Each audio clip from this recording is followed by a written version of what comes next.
Convention kicks off, as we said, in Milwaukee. And that big news is that of the presidential pick this afternoon. Our Philip Ward and our Washington, D.C. correspondent Brendan Scanlon are both there this afternoon, and they're joining us live now with more. Hey, guys.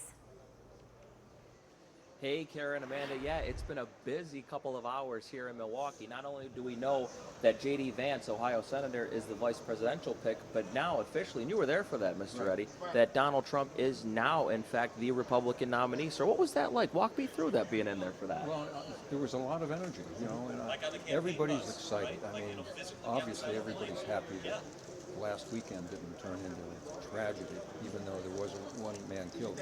But everybody's just really behind President Trump. And they're just looking to be able to get out and get people to vote for him. Brendan Scanlon, our D.C. correspondent, this is something you've been following. I mean, you follow it for a living, sir. Where are you on the pick? It's a big deal. You know, we knew it was going to be down to one of those, maybe 3 or 4, Marco Rubio, J.D. Vance, Doug Burgum, the governor of North Dakota. But it's interesting, as Tom was telling me before, that he did decide to go with a senator, because we have to keep in mind there's a lot at stake this November when it comes to who controls the U.S. Senate. So, Tom, I'll turn it back to you. Talk a little bit about your immediate reaction when you found out that it was Senator Vance. Well, I think Senator Vance is a great pick, first of all. But I was a little surprised because I felt that of the 3 people that you always kept hearing of, or the 4, 3 of them were senators, and they really need to win back the Senate, and they have to win 2 seats in order to do that. Now, with the pick of Vance, now they have to win 3 seats. So, you know, that was shocking to me. But then again, I think he looked at somebody who is kind of somebody who grew up from, not middle class, but he was poor. And so he understands what a lot of the people are going through in this country with regard to the economics, inflation, and that. And that's a good pick. It's somebody that understands the common everyday guy.